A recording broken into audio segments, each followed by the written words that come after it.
ഇതിപ്പോൾ കഷ്ടപ്പാടുകളൊക്കെ എല്ലാവരും പറയുന്നതാണ്, കുറേ കേട്ടതാണ് ഇതൊക്കെ. ഇപ്പം എന്താ പറയണത്, എത്ര ഉണ്ട് അടക്കാൻ? 7 അടവല്ലേ? 7 അല്ല, 8 അടവുണ്ട്. 8 അടവോ? ഇന്ന് എത്ര ഡേറ്റ് ആലോചിച്ചോക്കാം. ഈ മാസം ഇവിടെ ആയില്ലേ? 8 അടവിന് എത്ര ആയി? 64,000 റുപ്യയായി. 64 പിന്നെ അതിൻ്റെ ഓവർ ഡ്യൂ, പിന്നെ കട്ടിങ് ഇൻട്രസ്റ്റ് വരും, ഒക്കെ പാടെ കൂടി 95 റുപ്യ വരും. അയ്യോ, ഓവർ ഡ്യൂ എങ്ങനെ കൂട്ടാണ്ടിരിക്കുക? ഞാൻ അത് ചെന്നൈയിൽ നിന്ന് മാറുവിളക്കുന്ന പൈസ ആണിതേ. ഒരു കാര്യം ചെയ്യും, ഇപ്പം എത്ര അടവ് നടക്കുന്നുണ്ട്? ഞാൻ 2 അടവ്. നടക്കൂല, 2 അടവേ. നിങ്ങൾ എന്തെങ്കിലും ഒന്ന് ചെയ്യുന്നു. ഒരു കാര്യം ചെയ്യും, ഒരു 6 അടവ് ഇപ്പം നടക്കണമെന്നുണ്ടെങ്കിൽ നമുക്ക് എന്തെങ്കിലും പരിഹാരം ഉണ്ടാക്കാം.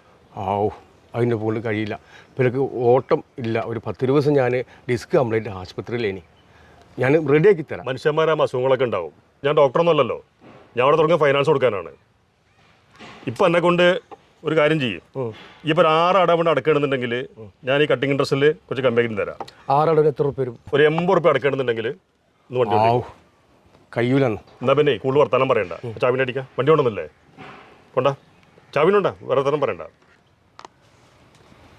നോക്കി, ഞാൻ ഒന്നുകൂടി ഒരു സ്കൂൾ ട്രിപ്പൊക്കെ റെഡി ആക്കണം. അത് കുട്ടികൾ എങ്ങനെ പോയിക്കോളും. ഇതുകൊണ്ടാ അങ്ങനെ ഡ്യൂ അടക്കാണെങ്കിൽ വണ്ടി കൊണ്ടോണ്ടാ. ചാവിനെ അടിക്കാം, ചാവിനുണ്ടാന്ന്. രമേശാ, എന്നാ വണ്ടി കൊണ്ട് ഷെഡിക്ക് അടിക്കാം. എന്നാ പോയിക്കോ. മാർഗമൊന്നുമില്ലല്ലേ? ഒരു മാർഗവും. പൈസ കൊണ്ടും അപ്പം മാർഗം ഉണ്ടാക്കാം നമുക്ക്.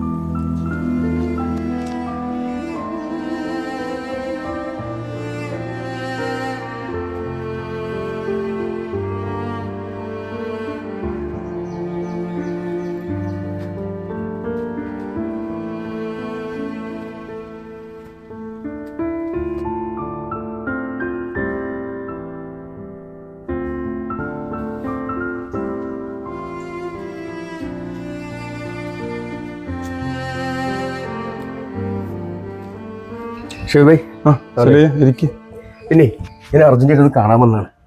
പറയാം. എന്തേ പ്രശ്നം? ഇന്നെ ഒരുപാട് സഹായിച്ചിട്ടുണ്ട്, ഒന്നുകൂടി ഒന്ന് സഹായിക്കണം. എന്തേപ്പോ? ഞാൻ എൻ്റെ ഓട്ടോറിക്ഷ ഫൈനാൻസ് പിടിച്ചോ? അയ്യോ, ഇപ്പോ അത്യാവശ്യം ഓട്ടൊക്കെ ഉണ്ടല്ലോ. ഓട്ടോ ഉണ്ട്, പക്ഷെ പിന്നെ ഈ 10, 20, 30 റുപ്യൻ്റെ ഓട്ടല്ലേ. കുറേ ആൾക്കാർ ചില്ലറല്ല തരാറി, അല്ലെങ്കിൽ നാസറല്ലേ എന്താ പറയുക, അങ്ങനെ കുറേ ജീപ്പേ. ഇപ്പം ഞാൻ എൻ്റെ ഇടക്ക് ആശുപത്രിയിൽ ഒരു 10 ദിവസം അങ്ങനെയും കടന്നു. ഞാൻ ഇപ്പം എന്താ പറഞ്ഞ എൻ്റെ ഒരു അവസ്ഥ ഇപ്പം ഞാൻ പറയുകയാണെങ്കിൽ എന്തെങ്കിലും ഒന്ന്. അതിപ്പോൾ എന്താ അറിയോ, എൻ്റെ വീട് ജപ്തിക്ക് നോട്ടീസ് വന്ന് നടക്കുക. എനിക്ക് ജീവിതത്തിലൊരു തെറ്റ് പറ്റി. അത്യാവശ്യം താമസിച്ച് ജീവിച്ചു പോകാനുള്ള ഒരു വീടൊക്കെ എനിക്കുണ്ടായിരുന്നു. പക്ഷേ കുടുംബത്തിലും ഇവിടെ അയലോക്കത്തൊക്കെ നല്ല വലിയ വലിയ വീടായപ്പോൾ എൻ്റെത് പോരാന്നൊരു തോന്നൽ എനിക്കുണ്ടായി. അതിന് ഞാൻ എന്താ കിട്ടി, അതൊക്കെ ഒന്ന് പൊളിച്ചങ്ങാണ്ട് ലോൺ എടുത്തൊരു വീട് വെച്ചു. ഇപ്പം എന്തായാലും പഴയമാതിരി പരിപാടിയൊന്നും നടക്കണമില്ല. എനിക്കാണ് ലോൺ അടക്കാനും വയ്യാതായി. ഇപ്പം കുട്ടികളായിട്ട് നടുറോട്ടിൽ ഇറങ്ങേണ്ട അവസ്ഥയിലാണ് ഇപ്പം ഞാനുള്ളത്.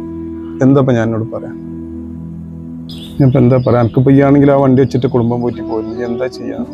സമാധാനപ്പെടും. നമുക്ക് എന്തെങ്കിലും ഒരു വഴി കാണാം. ഏതായാലും ഇപ്പം എനിക്കും എന്തെങ്കിലും ഉണ്ടാക്കണം. ആ കൂട്ടത്തിൽ എന്തെങ്കിലുമൊക്കെ പറ്റുമോ നോക്കട്ടെ. ഞാൻ ഒക്കെ ശരിയാവും അല്ലേ? ആയിക്കോട്ടെ. ഞാൻ കേട്ടോ, കാണാം.